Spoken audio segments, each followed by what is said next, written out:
through a Dynasty lens when we return.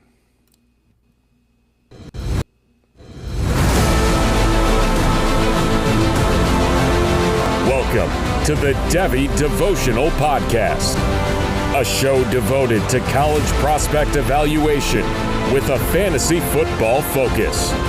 With your hosts, John Arrington, Aaron Wilcox, and Andy Starr.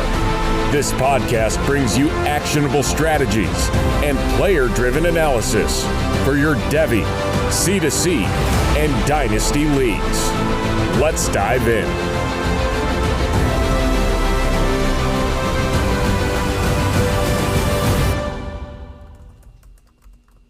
Let's dive into Dynasty. Welcome into the Devy Devotional, where we stay devoted to Devy. I'm your host, John Arrington, joined once again by Aaron Wilcox and Andy Starr. I didn't mean to make Andy a lesser there. We're always excited about Andy as well, but we are excited to get Aaron back. We weren't sure how long he was going to miss when he had the baby. And yet here he is. Rory James Wilcox is here, and yet so is Aaron.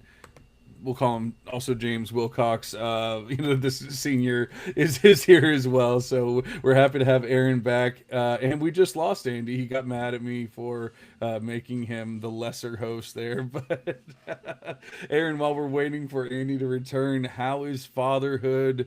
And have you slept at all?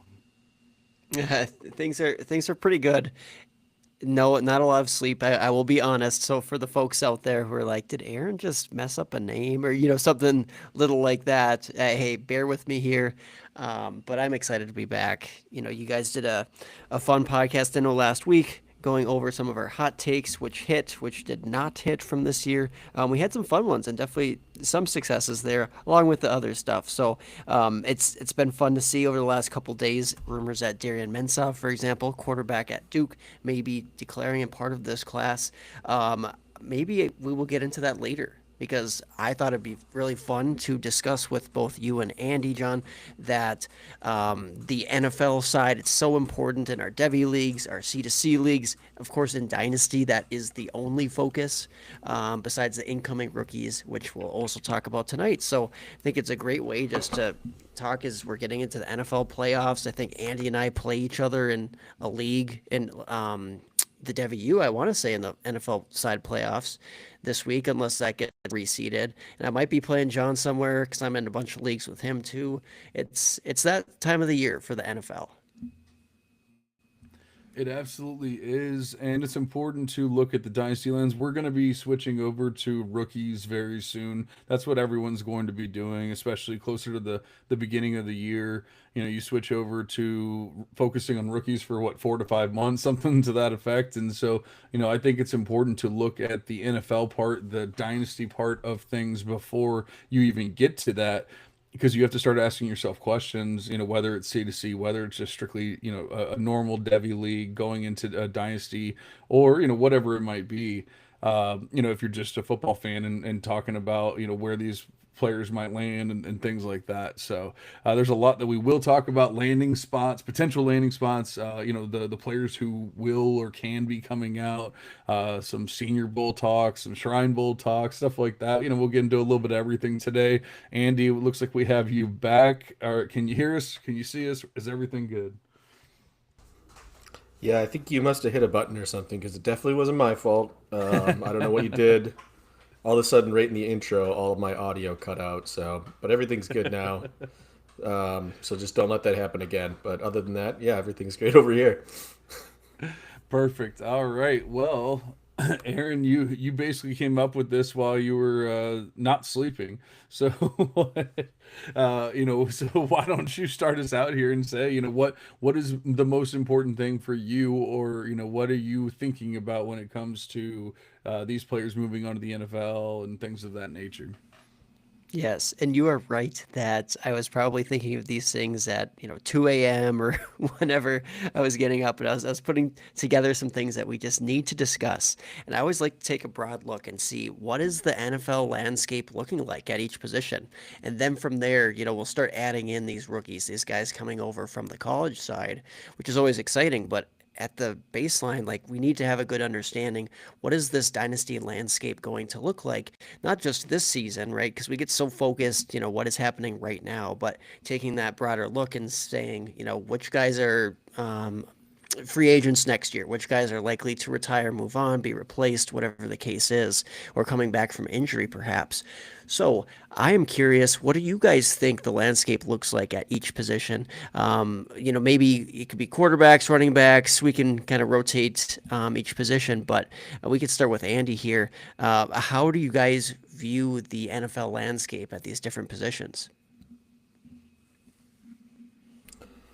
Well, for me, I as it pertains to the rookies coming in, like I was looking at the current NFL starting situation, and you have to go pretty far down the list of quarterbacks in the NFL right now, where I start to feel like, all right, maybe I'd move off of this guy to have a chance at Mendoza. You start getting down to like C.J. Stroud and Brock Purdy, and I still feel like these are guys that I'd rather have before I'd take a shot on Mendoza. Figuring he ends up somewhere like um, the Jets. Who else is up there that has like the higher top picks? Um, these teams that Titans, right, Raiders. Titans and the Giants are up there, but you got to think that they're pretty comfortable with Dart. So yeah, Raiders would be another team. Um, so as it pertains to like quarterbacks, yes, there's teams that are going to be looking for quarterbacks. Like I said, the Jets. You mentioned the Raiders, but Potentially the Browns, maybe. the Browns for Who sure. knows? But the people that they're going to have to find to fill those roles, whether it be an incoming rookie or maybe Jameis Winston or something. Am I really excited about who they're going to inevitably put in those spots? Not really. I feel like the QB landscape, to me, how it looks right now, is going to be very similar next year. Like the top guys are still going to be the top guys, and I just don't picture any of these rookies really breaking through in year one. I think maybe Mendoza alone is a guy that's going to get an extended opportunity. But beyond that, it just seems like a lot of guys who might have to do one of the sit behind a vet for a year, a situation like that. But with these bad teams, sometimes they're forced into an even rougher situation, which generally I don't want to be on that side of the ball with these younger quarterbacks, because you end up in a Cam Ward situation, which people are down on him, and understandably. But like that Titans team, I don't think many people could succeed in that situation, which is unfortunately what happens with these younger quarterbacks when they get drafted by these bad teams. Yeah. Well, I'm looking at it and going, you have all these teams who seem to be giving up on QBs that, we, at least in the past, have seen have been able to do quality things. And it's like, okay, that's great. You're giving up on Kyler Murray, you're giving up on Justin Fields, you're giving up on there's some other teams that are giving up on their QB. They're, until the like past couple of weeks, there was questions about Trevor Lawrence. Is the team gonna have to move on from him and things? And now all of a sudden everyone seems to love Trevor Lawrence again. It's funny how quickly these things get fixed. But you see all these teams now they're talking about moving on from Tua in Miami. Okay, well that's great, and I'm not even saying it's right or wrong. I'm saying who are you replacing him with? I think that's kind of what Andy was saying, as well. But like, okay, so we're bringing in Fernando Mendoza. Maybe we get a Darian Mensah. I don't think we're getting Ty Simpson. I don't think he's going to come out. He's been terrible as of late, and he has less than, or he has a year of starting under his belt. So like, why? The NFL has kind of gone against that. Dante Moore. Seems like everyone absolutely loves Dante Moore. He has a year of starting under. Well, I'm sorry. He has 2 years of starting under his belt. He has 1 year of being absolutely terrible starting for a different team, and then he comes over here and he dinks and dunks his way to falling. Being in everyone's hearts. But uh, I'm not. Even as much as I love Mensa, and we've all been very big Mensa fans on this one, especially Aaron with his hot take last week.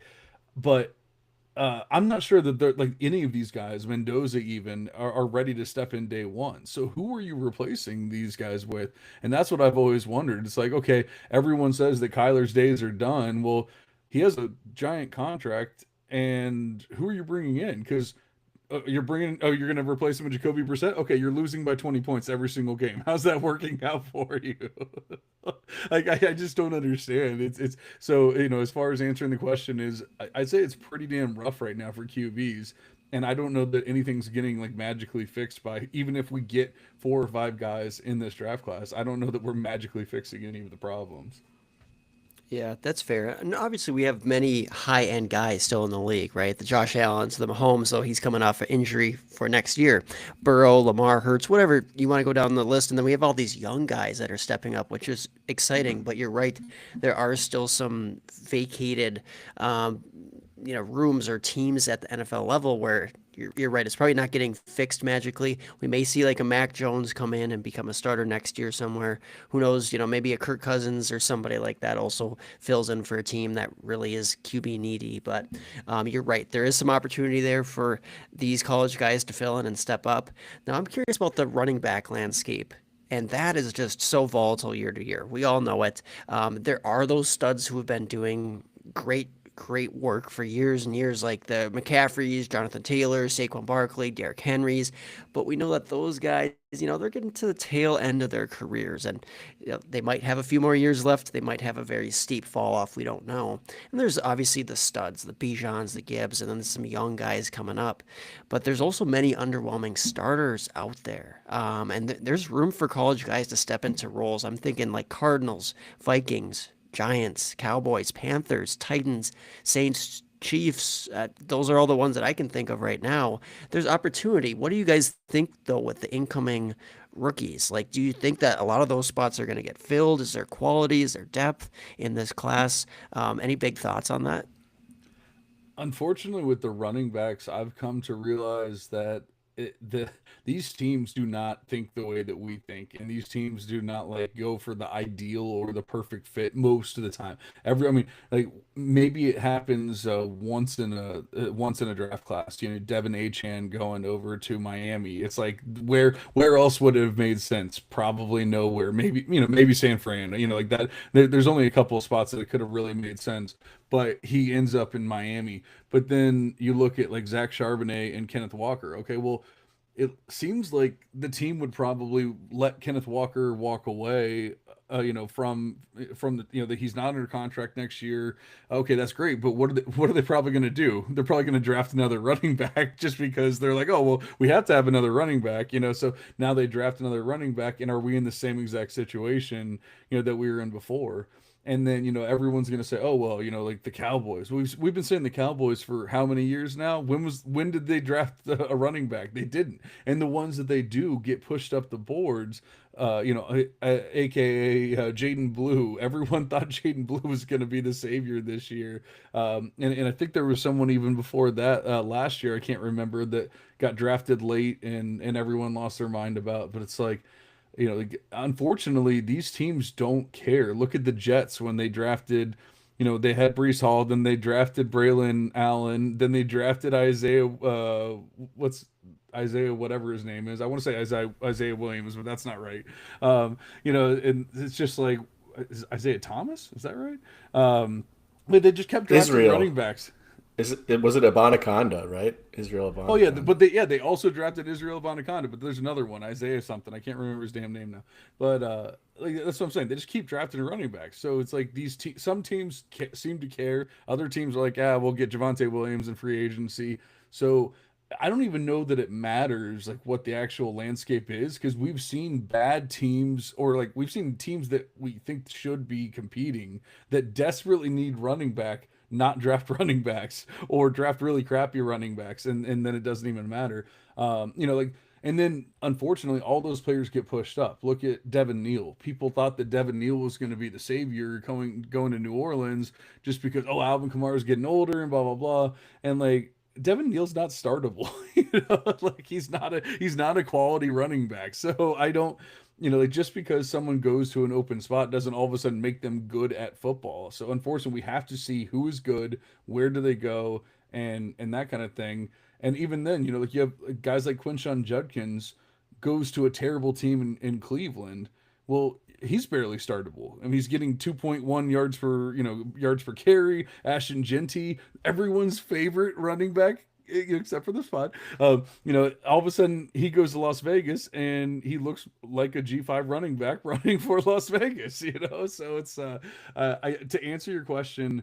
I think there's going to be a lot of disappointment. I think there's going to be a lot of hype, and there's especially in this class, like people are going to be like, "Oh my God, Jonah Coleman! Oh my God, this guy, that guy, and what's the guy from Nebraska, Emmett Thompson? Like, oh my God, they're amazing!" And then they get 1 yard per carry because they can't actually run in the NFL. So I don't even know. I think I answered 8 questions there, but I went off on a rant.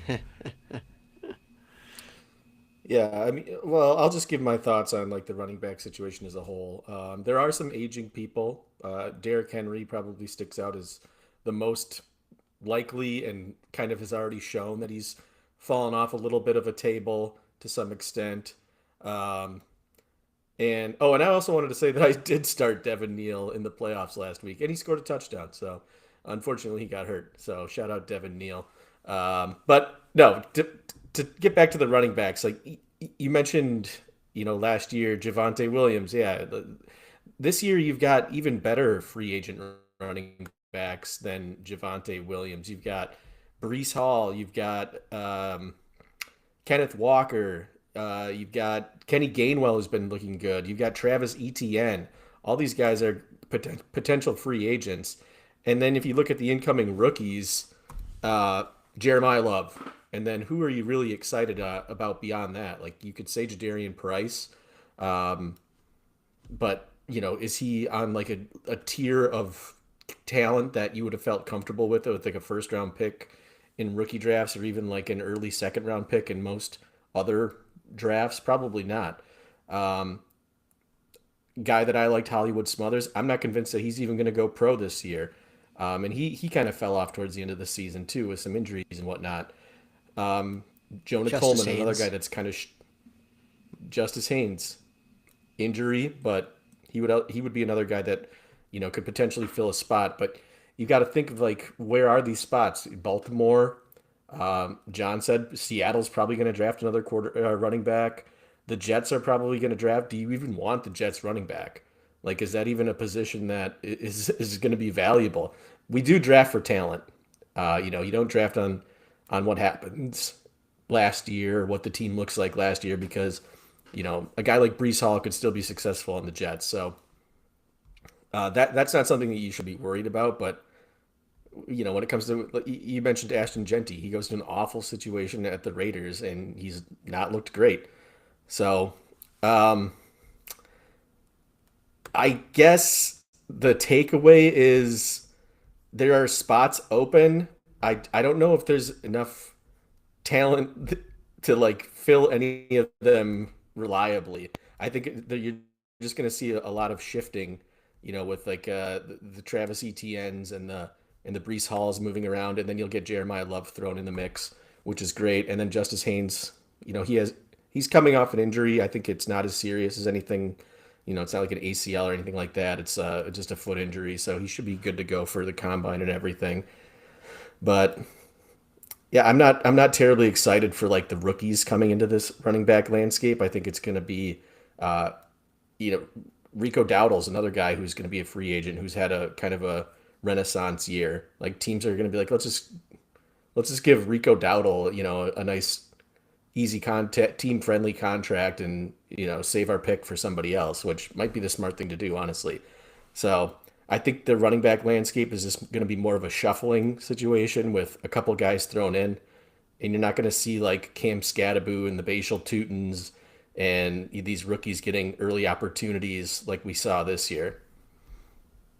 And you very well might be right that this draft class is not as exciting, but I think there are a few guys that ultimately can slide in there at some point and become starters from this upcoming class. So at the running back position, we know there's a lot of volatility. I think it was very good that you guys shouted out a couple of guys like what we see out of Kenneth Walker, like probably moving on in free agency. Like who knows, but it just doesn't seem like they really want to utilize him as like maybe what he's worth money wise, and Travis Etienne maybe going somewhere else. And what does that do?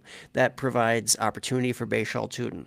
That provides opportunity for Zach Charbonnet. And like you said, I mean, they could add some depth guys as well out of the draft. But if we're not that impressed by the depth guys in this class, we could actually be pretty excited about a few of those guys, Tootin, Charbonnet, a few main guys, but there's more out there for sure. But we can move on to the running back, or from the running backs to the wide receivers or tight ends, just to see if you guys have any thoughts overall of the landscape.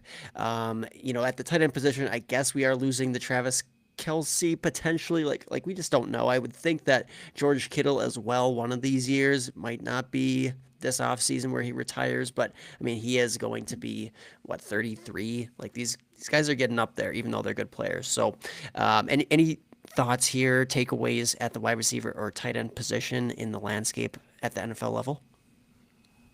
Tight ends are always seem pretty open. Like there's plenty of room for more and better tight ends. Even we've had a nice influx from this past season with, obviously Loveland, Warren, and Fannin and Gadsden. Even with those guys, there's still plenty of space for other tight ends to move in. So I think, honestly, I feel like this is a pretty down tight end class, especially considering, like I just mentioned, at least 4 guys, and that's not even some of the guys that were getting hype. Like your Terrence Fergusons and your Mason Taylors and things from last year that really haven't even done that much. I think, compared to last year, this tight end class is hardly anything. I would think. I know people love Sadiq. I'm still not the biggest fan, and I mean I don't hate the guy. Like I think he could be just fine, but I think it's going to take the right offense and the right kind of fit. I don't, and especially like I don't get into like the size of tight ends or whatnot, but I've heard concerns that he's not the biggest guy. Maybe he's like 6'3", 230 or something like that. So is it going to take the right team, the right fit for him to actually get that like move tight end kind of deal? But as far as the wide receivers go, I was actually talking with our good friend Jeff DiMatteo, who likes to chime in a lot of times if he's listening, and we were saying, man, think about it. There's not that many open wide receiver one spots in the NFL right now. Unless you want to talk about injuries and things like that. I mean, for the most part, like obviously, like Malik Neighbors is hurt right now, but he's obviously the wide receiver one in New York, and you have Garrett Wilson didn't do much, and he was hurt this year, but he's the wide receiver one in the other New York, and I mean, the Bucks are pretty well taken care of. The Rams are pretty well taken care of. The Seahawks, like just all these teams, it's like where are you fitting in a wide receiver one and saying like this guy or this team desperately needs that guy, or like that's it, and then you start getting into, okay, well now we have to hope and pray that the team feels the same way and that they're going to focus on that kind of stuff and prioritize wide receiver at that position that high. The only one that really even truly comes to mind maybe is like Miami lose if they're losing Tyreek Hill, but they obviously are, already have Jalen Waddle there. Now you can get into the argument, is Jalen Waddle a 1, is he a 2, like that kind of thing. So I think it's going to be a really weird year where there's actually a lot of wide receivers I like in this class, and there's actually a lot of wide receivers that I think will be good in the NFL in this class. But unlike certain previous years where I'm like, oh, Malik Neighbors is an absolute stud, MHJ is a stud, this is that. Like, I really wonder, beyond Jordan Tyson, are we just going to have a ton of wide receiver 2s and 3s in this class when it's all said and done? And that's not necessarily a bad thing. I mean, it could just be a ton of depth for dynasty teams. But, Jordan Tyson is really the only one that I would say, like, some team's gonna find a way to make him their wide receiver one. Whether it's like, okay, we drafted him at 8 overall or whatever it might be. That kind of thing. They're going to prioritize Jordan Tyson. Everyone else, I kind of feel like, is just going to be on some kind of back burner or end up behind someone that's already a stud. Yeah, for me, like I'm with you with the tight ends. Like maybe not as deep this year, but there's still some guys. I like Sadiq more than John does. I also feel like Tanner Kazile and Eli Stowers will be good. I feel like they're Stowers is a bit older, but he's athletic, former quarterback, big guy. I think he's going to be pretty good in the league somewhere. And with tight ends, I'm not really concerned about landing spot because I feel like a tight end can succeed anywhere. Um, so yeah, I am pleased with what happened this year with the younger guys. I think it's a good changing of the guard type season because this could be Kelsey's last year. They're missing the playoffs. Is he really going to run it back another year? I don't know. Um, as far as wide receivers, I'm with you. Like, I'm trying to think of teams that could use a wide receiver one. There's, you could say the Titans, you could say the Browns. Um, Well, the but Raiders are they desperately gonna? need a wide receiver one, but they obviously have Bowers, but they need a wide receiver one. But then, okay, Yeah, who's throwing it to absolutely. him? That's what I'm saying. That's it. It's That's not what I like was these just aren't about to great say. Like, situations. are these teams going to invest a first round pick in a wide receiver? Like, is that the smartest thing to do? And we've seen teams do that because they just, hey, that's the guy that's going to sell the most jerseys. Let's just draft him. It's smarter Um, than a running back in the top 10. I can tell you that much for the yeah, Raiders. right. Um, there are some decent spots though, like because there's a lot of teams that I feel like their wide receiver one is probably more of a wide receiver two. Like the Chiefs is a good example. Is Rasheed Rice really like a top tier guy? Wouldn't Jordan Tyson be great on the Chiefs? They're going to have a higher draft pick. What if Tyson slides a little bit because Carnell Tate or Makai Lemon, starts to pique the interest of these teams at the higher end of the draft? Do the Chiefs even want to get another first round wide receiver because they've done Xavier Worthy in the past and they've got Rasheed Rice who's pretty good, but maybe if they're losing Kelsey, they want to give Mahomes as much opportunities and tools as he can have. You mentioned the Dolphins. I think that's a good one. The Ravens, like I know Ravens and wide receiver has been kind of poison for years and years. Do they maybe get it right finally? Probably not, but that would be a fun spot for like a top end wide receiver in this draft class. The Bills too. Like, is Khalil Shakir really your a wide receiver one? The Packers, my Packers can never seem to get it right at wide receiver, but they just spent a pick on Matthew Golden last year. We saw how that turned out.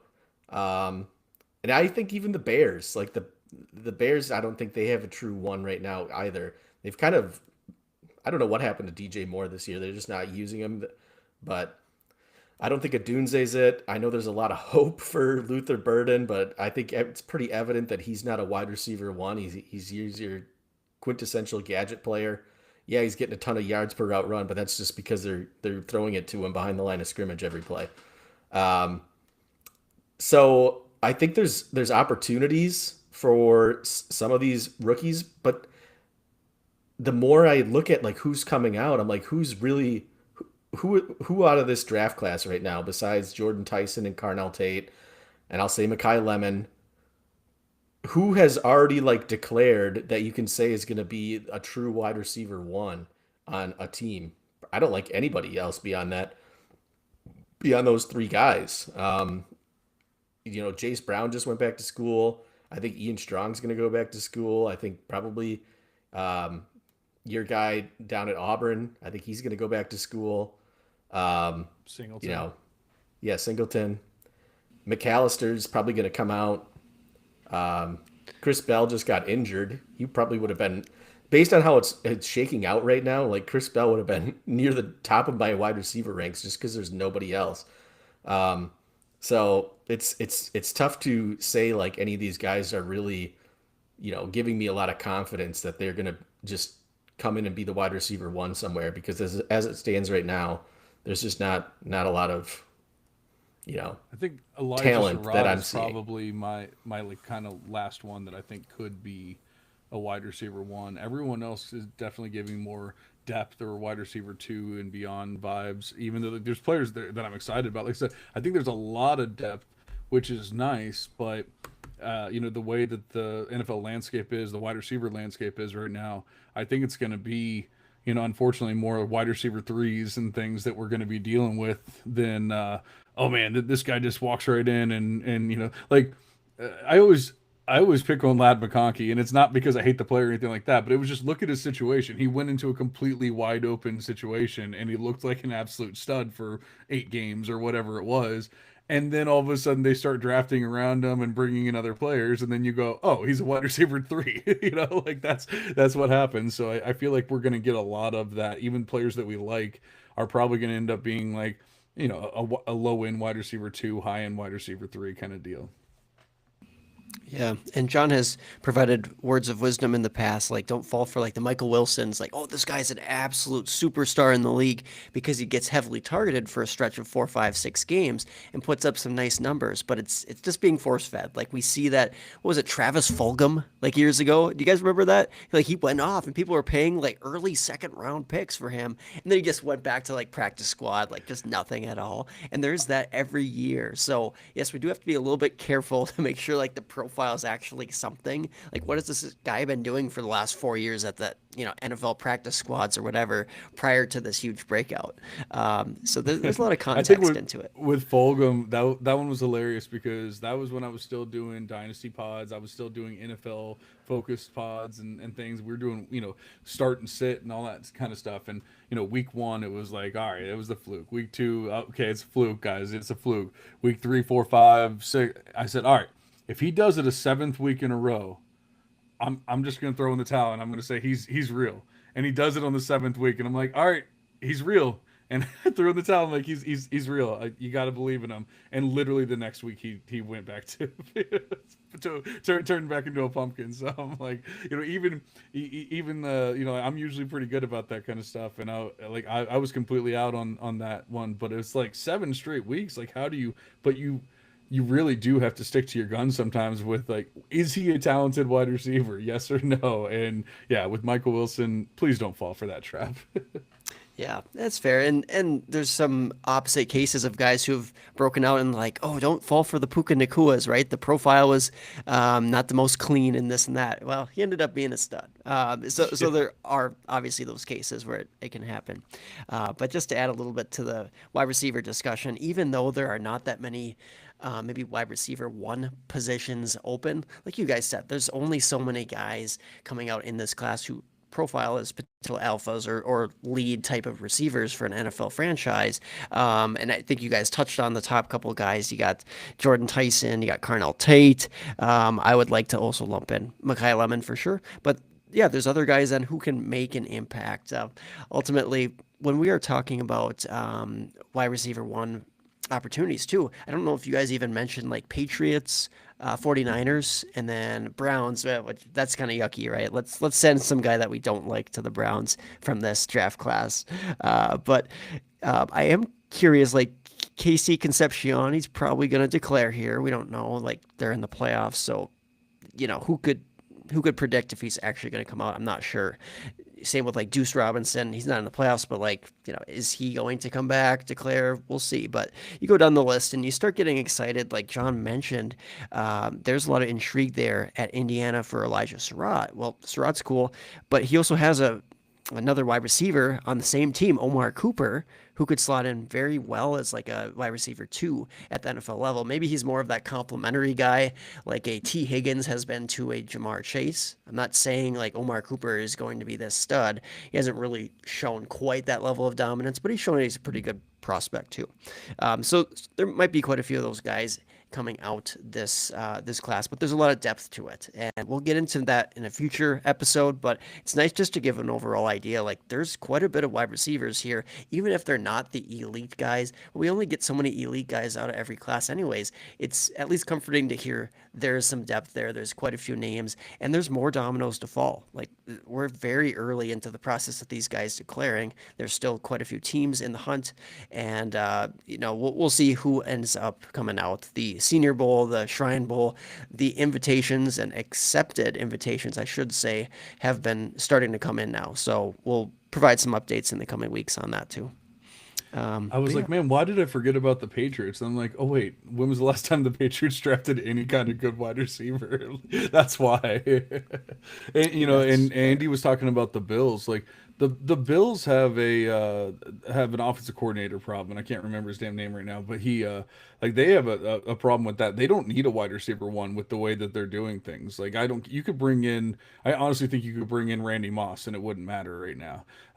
And so like I think that Joe Brady. That's who it is. They have a Joe Brady problem. Until they get rid of Brady, I don't think that they're going to be doing too much. And it's going to be all on Josh Allen essentially. So it's like you do have some spots where it's like, yeah, we could, but do you really trust the Patriots to actually draft a good wide receiver, or the Patriots going to go draft Mekhi Lemon or someone? It's like so it's just really hard to truly trust these guys.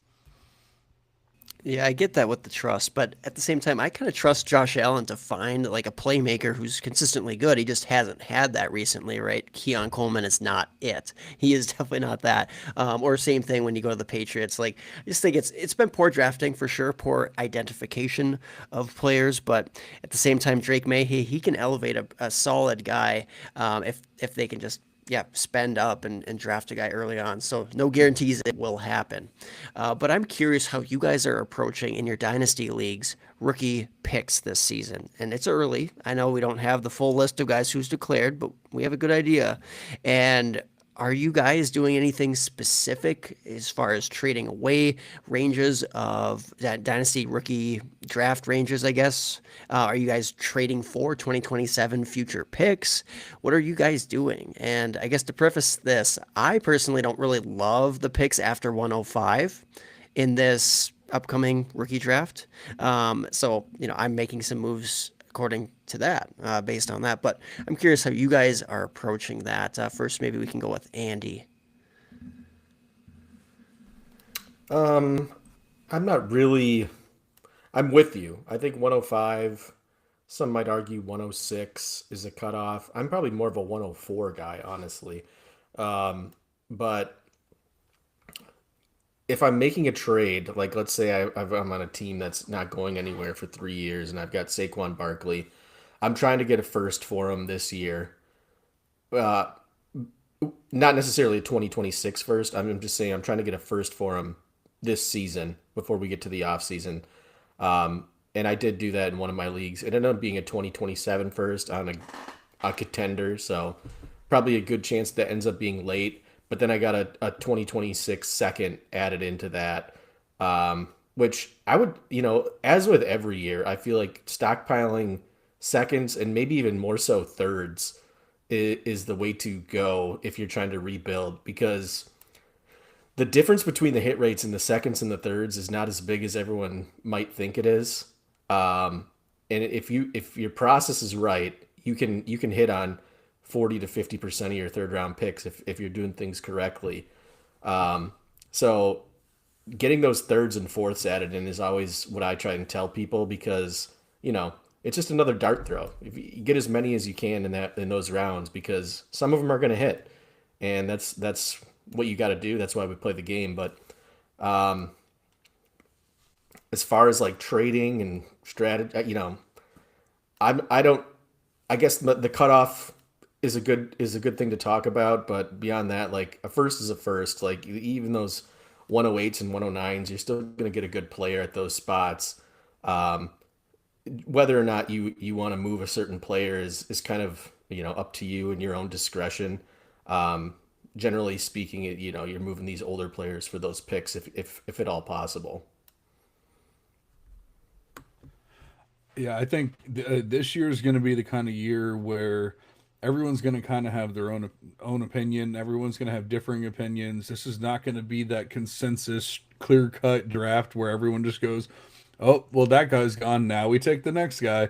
It's going to be, no. Jordan Tyson, got hurt. He's my 104, not my 101. And I love. Did you see what Mekhi Lemon did at USC? He's my 102. Not my 105. And so everyone's gonna have a different thing. So there's going to be a range once we, really like things settle down. We figure out who exactly is coming out.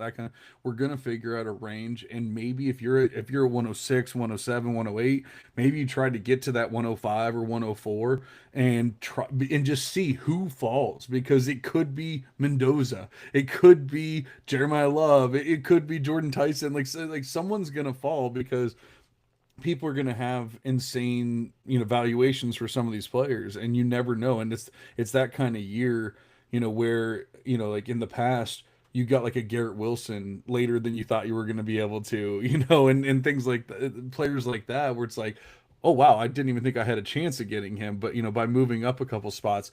Or honestly, I think I'm going to be doing the complete opposite. If I can't get up to the 104, 105 range, I think I'm going to be trying to get out of the first altogether, and accumulate multiple seconds, kind of like what Andy was saying, because once again, I feel like everyone's going to have a different valuation on this class. Everyone's going to have a different big board. Everyone's got different rankings. And when it's all said and done, we've mentioned players like Elijah Sherrod and Omar Cooper Jr. and, Eric McAllister. And, that's just in the wide receivers, and then you start getting Andy he mentioned like 4 tight ends. He still didn't even mention the tight end one in the class and Justin Jolie. So, like players like that you're going to be able to get in the second and third round, because people like to just completely forget they exist. And those are going to be the guys that you want to go get. So yeah, that's what I'm going to be doing. As far as what I have been doing, I'm in 30-ish leagues. I'm not doing anything right now. I'm focusing on playoffs and trying to win leagues and things like, I might try to make a couple trades, but honestly, like the grind has been real this year, between work and Christmas and everything else. Like it's feeling like it, just having enough time beyond what we already do and what everything I do for my website and all that kind of stuff. Like I don't even hardly have enough time to send out a trade. So it's like if someone doesn't send me something, and I'll tell you what, the offers have been bad this year. So I haven't been accepting too many trades. But yeah, right now focusing on winning the leagues. In 2 weeks time, things are going to change, and then we're going to switch into off season mode, and that's when it'll be okay. Let's start thinking about who can I trade away? What can I do like that? How can I accumulate more picks or get out of this draft class altogether or whatever it might be? But I think it's either trade up into that like 104, 105 range or get the hell out of the first round. That's really how I'm feeling. Yeah, I feel pretty similarly about how you're valuing some of those, drop-offs in the first and then maybe moving back to acquire multiple seconds or other strategies like that. So I think that's all good stuff. But I will also say that, looking ahead, projecting ahead, we know that there is this big drop-off. So if you're not doing anything right now, like, maybe people who listen to this podcast or people who are a little bit more immersed in Devy and C2C and definitely us within this podcast and the industry, like we have a good idea of what this class is going to be. So if we're extrapolating that out, we should have some alarms going off of like, if I'm stuck in the late first this year, I don't know if I'm going to love it. Like, what can I do to easily move up a little bit into these early first ranges? And maybe it's not possible, but just trying to make something work, because people are still trading this time of year. If you don't have those trade deadlines, people are trying to make moves to, get a championship or solidify their future. So there is opportunity to make some trades. Like you said, it's a grind. It's always hard to make a lot of offers out there, but there could be some things to exploit right now, things to take advantage of within. And I do feel like that range 105 or so is where things drop off. I just remember back to 2024 draft class, there was a big drop off at 111. Like after 111, it was like Jonathan Brooks, Keon Coleman, Trey Benson, Michael Penix, Troy Franklin, Marshawn Lloyd, A.D. Mitchell, Xavier Legette, Jalen Polk, Roman Wilson. You get what I'm saying here? Like after that point, you were kind of screwed over if you didn't trade up and you didn't go after like a Brian Thomas or a Brock Bowers or one of the quarterbacks.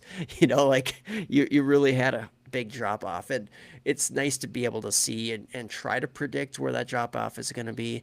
But the NFL draft is fickle, right? Some guys fall, some guys unfortunately get injured or otherwise. So we can't say with certainty that's not going to change, but in that range, I think is realistic. Yeah, absolutely. It's and actually, honestly, I think it's just look at the dynasty space right now, like or look at the NFL teams right now, like who. and once again, obviously you can make trades, you can do all that kind of stuff. I haven't had a lot of extra time, so I haven't been like overly focused on it. But I mean, think about the players that you might be trying to trade for right now. Like, oh, I love Garrett Wilson. I need a wide receiver. Oh wait, no, he's hurt and doesn't have a QB. Okay, Marvin Harrison Jr. Oh wait, no, he's out. Like there's so many players that are out. I mean, Drake London's out. Um, and he doesn't necessarily have a QB right now, even if he comes back this week. I think they're saying he could come back this week. There's so many, but so it's like, well, who are you trading for? Am I trading for Michael Wilson? No, I'm not doing that. So that's the tough thing is like I mean, unless you're trading like thirds and trying to get some of these older players or whatever.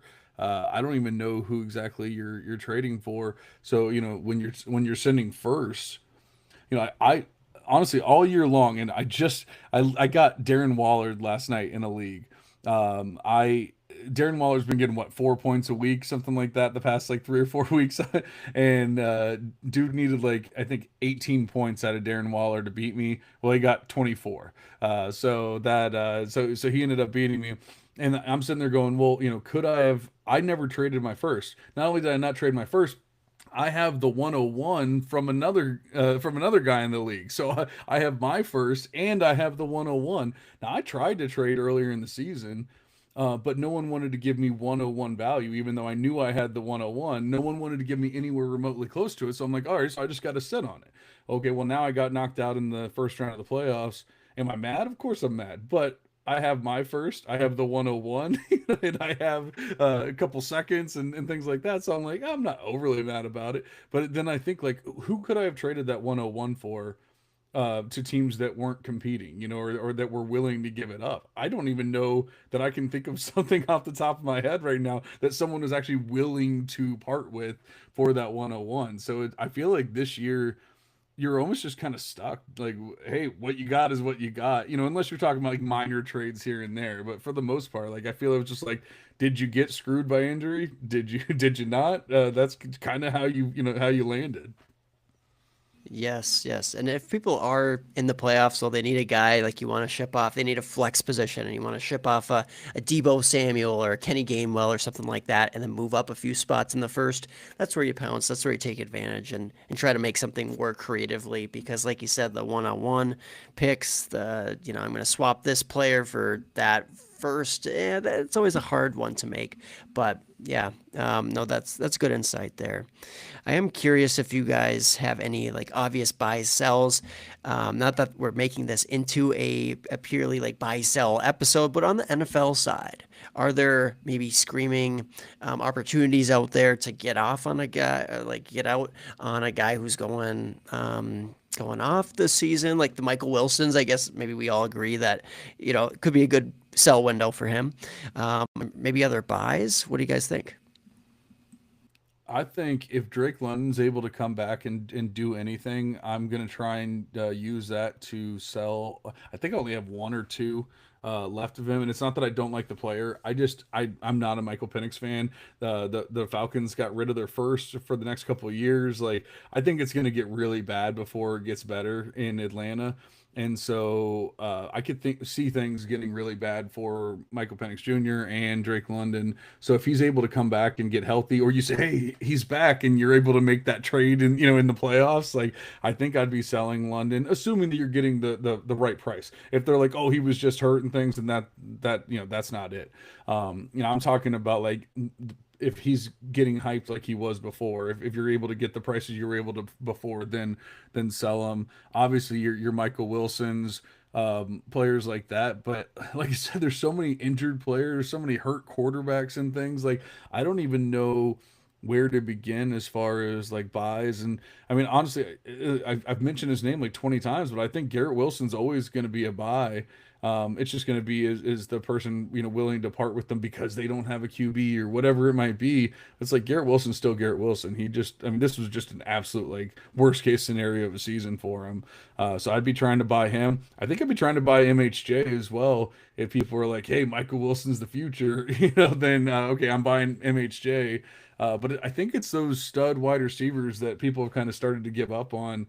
Like I said, I don't know that this class is coming in and all of a sudden taking their roles or anything like that. So any of those guys that I can buy low, I'm absolutely doing that. I like it. I am Yeah. also buying like a Terrence Ferguson tight end for the Rams. I think that the usage there, hasn't been very strong, but he's getting on the field. And there was, I think, 2 touchdown opportunities that were just missed by Stafford last week. Like the guy could have had 2 separate touchdowns, 2 separate drives, and he was showing some like down the field route running and those types of things where it hasn't come together yet for Ferguson. But he's a rookie at the tight end position. He has some athletic upside and some college production. So that's just a guy who you can get really cheap. Like I've seen him dropped in more shallow dynasty formats, and in deeper leagues he's not going to get dropped, but he would be pretty reasonable to acquire for a team out of the playoff hunt. And then even going on the same team like Blake Corum, I still think he's a buy. Like I get that his prices went up considerably after the last few weeks. It's just he looks like he's actually rebounded from the injury, and that's really what set his price back.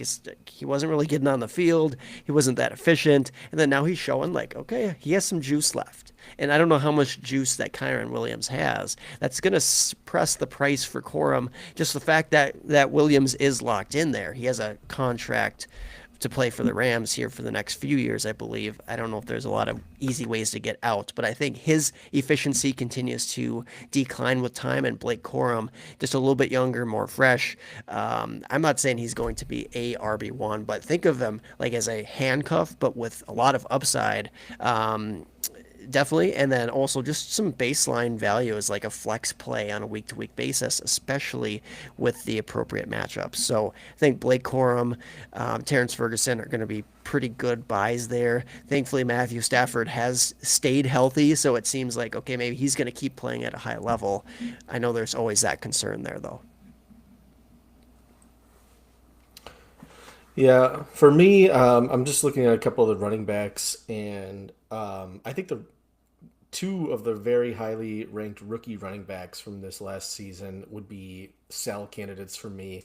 Ashton Genty for one. I think I'm ready to move on for what the cost is right now. Like if you can get him at what he's valued at, which is essentially a top 5, top 7 dynasty running back, I think you should probably do that right now, because I don't necessarily think that he's ever going to be, he's not going to do the Saquon or Christian McCaffrey type seasons. I just don't see that in his future as it stands right now. And Omari and Hampton, he's been injured. I understand that. I'm not sure that he's really shown us that he can be, where he's valued at right now, which is essentially like right around Travion Henderson, maybe even above Travion Henderson. Like, to me, when I see stuff like that, like Travion, and I'm biased, of course, Travion Henderson is such an obvious stud once he gets the workload, which we've seen the past couple weeks, 2 out of the last 3 weeks at least. These are the guys that you want on your team that are going to be, high ceiling type running back players. Genty's got to have a floor because he's probably always going to catch 5 or 6 balls out of the backfield. But, is the yardage and touchdown upside ever going to start to develop for him? It doesn't look like it now. Not saying it can't. But that'd be somebody that I'm looking to potentially move off of. And I do have one Genty share. And I tried to trade him for Travion straight up earlier in the season, and it didn't work out. But I will keep pursuing those type of deals. And then I think Breece Hall is probably a buy this offseason. I think his stock is way down, just based on the opportunity and what's been happening there at New York. And get him now before he gets signed by the Cowboys or something, because the price is just going to skyrocket when something like that happens. As for wide receivers, I'm looking at some of the people here, and I think Lad McConkey's always going to be a sell. He's still kind of valued higher than I would like to see him. I think John mentioned Marvin Harrison as a good buy. If they ever figure out their offensive situation there and get a quarterback and get him the ball, he will eventually pan out. I think the wide receivers on Chicago are probably a sell. Roma Dunze, Luther Burden, especially Luther Burden. He's getting hyped up quite a bit, based on like yards per route run. Roma Dunze, like he had a good 2 or 3 weeks at the start of the season. What has he done since then? Not a lot. So, you know, Colston Loveland seems to be like the most reliable person in that offense, in the passing offense anyway. Um, really, everyone on that Bears offense besides Caleb Williams, like Kyle Monungai is another running back that's getting forced way up because he's seeing more opportunities. Are the Bears really going to use Kyle Monungai as their long-term running back? I don't think so. DeAndre Swift, he's not going to be there for very long either. That's a team that could certainly go running back in this draft class. So, and it's a team that's shown that they're not afraid to draft skill positions at a high spot in the draft. So, I would probably move on from a lot of the Bears offense, but so those would be sell candidates for me. Um, yeah, so I don't think I gave you guys a lot of buys, but just sell those guys. Justin Jefferson is another one that I'd forgotten. I mean, you can see how close they were. Justin Jefferson was so close to having like 100-yard, 2 touchdown game last week, and somehow he finished with like 30 yards and no touchdowns. It's like it's actually kind of insane how things are just not working. But that's just the way that the NFL works. That's why people always talk about regression and things like that. And sometimes it's always regression to the mean, but sometimes you're moving in a positive direction, sometimes you're moving in a negative direction, depending on what it is. It's just one of those things where things just aren't clicking right now with J Jeff. But the second it does, you're going to be like, oh wait, Justin Jefferson's actually really, really good at football. Why didn't I trade a first or something for him? Like I was saying, I didn't know what to do with that 101. Honestly, I might just trade it for J Jeff, or see if I can. He's a Because great buy. Yeah. yeah, I mean, well, I would also say that JJ McCarthy on the same team also a valid buy. Just because looking at the last couple of weeks, I mean McCarthy, his what PFF grade and his passer rating was higher than everybody on the week besides Purdy and Lawrence. His EPA was higher than everybody besides Lawrence and Hurts. He's figuring things out now. I understand the connection there is not going well with Jefferson. Like you just said, like there's just been some poor play, honestly, from Jefferson. Like I got to call out the guy. I am a Vikings fan. I understand my bias, like liking some of these guys, but I'm also very comfortable saying Jefferson, he is not in the right headspace. He is, dropping balls. He's just not playing with confidence, and he's been trying to address it. I know. He's a great player, great person, and somebody that should be able to turn it around. So yeah, I'm not concerned about him long term. I think that McCarthy's looking better and better, getting healthier too, coming off of that knee injury last year, and then the ankle injury that really affected him earlier on this year, and then just the offensive line that's been terrible. So I think there's been too many drops out of the wide receivers there. JJ McCarthy is starting to trend up, winning a couple of games. He could win another one here against the Giants this weekend. We'll see. Yeah, definitely could be a solid buy, even though his stock is, maybe a little bit more expensive than it was 2 weeks ago, obviously. I was gonna say the time was 2 weeks ago. I actually did. I said I haven't been sending that many offers. I actually went through every league and sent a third for JJ McCarthy in every single league. I did not get any. So I mean, like this is not one of those things where I'm like, oh look, I'm a genius or whatever. Like, but I was just like, if I could get him for a third round, the way that people talked about him was he was literally the worst quarterback they'd ever seen, and I'm like, well, okay, then trade me JJ McCarthy for a third, and no one bit, but I did. I sent that offer in every league. I probably should have stepped up to a second, but I was just like, ah man, I'm just trying to get this done more. Like I really just wanted to see if it would happen more than anything else. But yeah, that was 2 weeks ago was the time when people were making fun of me because I was saying bye JJ McCarthy. I mean, Aaron's the film grinder here, but I obviously watch a lot of football, and I'm sitting there watching him. I'm like, the things that he's doing wrong are easily fixable.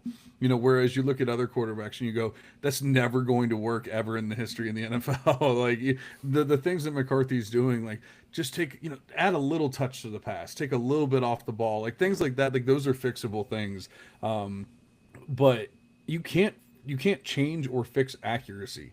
I don't think anyone will say that JJ McCarthy doesn't have accuracy. He for whatever reason, I think it's because he's scared, but like he is just putting some mustard on that ball right now. And it's caused some issues between him and the receivers and whatnot. But Aaron, I know you promised wifey we were going to get out of here, but do we have time for one little quick segment before we get out of here? Because I just had an idea. Sure, sure. We can do something quick. And I also traded for JJ McCarthy 2 weeks ago, like you said. So, but that was a little bit more involved deal. There's a bunch of pig swaps with it and this and that. And Okay. I paid definitely more And than a third, but I got a couple assets in well, that return. was the way to do it, was get him thrown into a deal.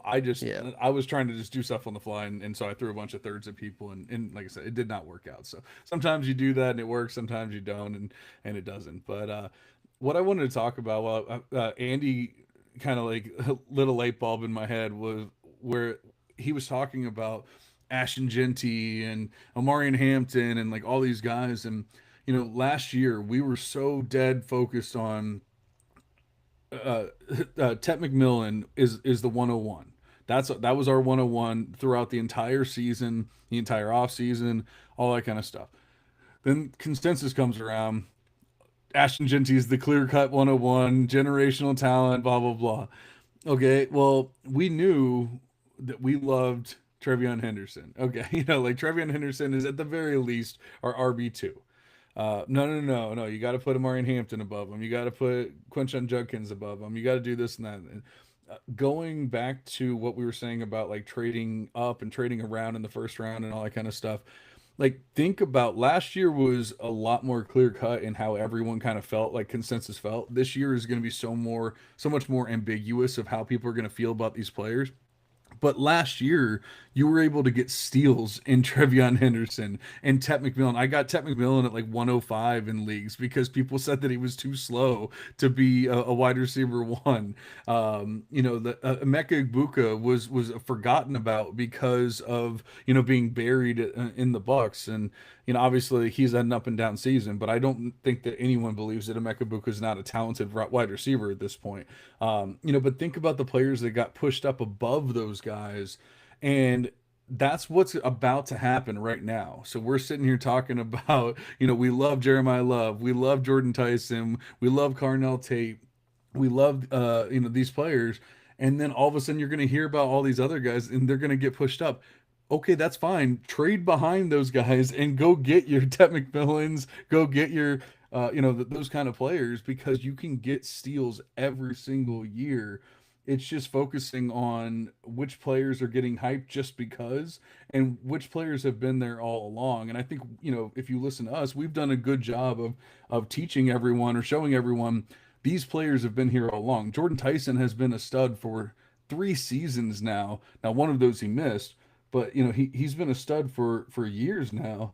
And then all of a sudden, Makai Lemon comes around for 6 weeks out of the year, and next thing you know, he's being pushed up above Jordan Tyson. And Andy's giving me a look. I'm not trying to like act like Makai Lemon's terrible. We've already done that. We've already been there, done that. I'm saying the fact that he's getting pushed ahead of Jordan Tyson, that's the stuff you have to pay attention to. It's when you go, okay, we already know who 101 is, and then people start pushing back, no, no, no. That's when we go, okay, and now it's time for us to pounce and take advantage of this stuff. I like it. Take advantage when we can. And John, you usually are the guy who's asking us for words of wisdom. You gave us some good words there. I don't think I have any more words of wisdom other than, there's the outlier. Like, volume is king for these running backs. And offensive line will say, unless your quarterback really, really sucks. So like we've seen that, come back to bite a couple of these running backs, Jets, Raiders this year. And probably the same with the wide receivers too, sadly. It's more like offensive line and QB play with them. Think of, some of the ups and downs for the Vikings or the Jets this year. You can go down the line there. But, if the situation is truly putrid, okay, let's pay attention to that. Otherwise, trust your studs, trust your process here, draft good players. But any big takeaways, any other things, Andy, words of wisdom for this week? No, I think I said everything that I needed to say. I I think the one takeaway for drafting, because we are going to be in rookie draft season here shortly, is what I was talking about earlier, is if you can stockpile later round picks, because those are the ones that people just don't seem to care as much about, and the hit rates are the hit rates. Like, it's not like these players don't get draft, like wide receiver ones, wide receiver twos, and RB twos and one, don't get drafted in the third and fourth round. It happens. So if you have a handful, 3, 4 picks in those rounds, all you're doing is increasing your odds of finding who those players are in that range. So just throw them in. If you like a trade, just say, yeah, I'm it's close. Let me just get a third on top of that, and we'll call it good. Because, um, that seems it's just you're just increasing your odds. Positive AV. Yeah, we call that the EV. Aaron special. Pick up some extra thirds for us. There we go. Little add-ons. All right. Good work, guys. All right, well, that is enough of that. Right around the hour mark, so not too bad. Aaron kind of took the helm here. Wasn't sure if he was going to let us go 3 hours or not, but clearly not. It's a lot of fun. Like I said, we're kind of in a weird time of year where there's not much college going on. We're not quite ready to transition over to the rookies just yet because we're gonna have so much time for rookie talk, and we've already done some. We've done rookie mocks and things like that, but we have some fun mock drafts and fun games and things like that planned for the start of the new year, and so that's when we're gonna transition over to that and have some fun with it. And like I said, there's just not too much going on, so this was a good pod to kind of like begin that transition and say, hey, like you said, you have to start somewhere, and you have to start looking at your teams, looking at the NFL, and just being realistic with yourself. Because unfortunately, when we go, oh, this guy's going to Dallas, it doesn't always happen, So we can get excited and everything, but a lot of times you're going to be let down by where these guys go, or at the very least, maybe not as excited. So we will be back in your ears with another pod. If Aaron has enough sleep, he will join us. If not, we'll see what happens. Andy should be here, I'm assuming his computer does not cut out. I'm always here. You guys never, you guys can never get enough of me, I'm sure. So we'll be back in your ears as soon as possible. But for now, we're going to go ahead and cash out. See you guys.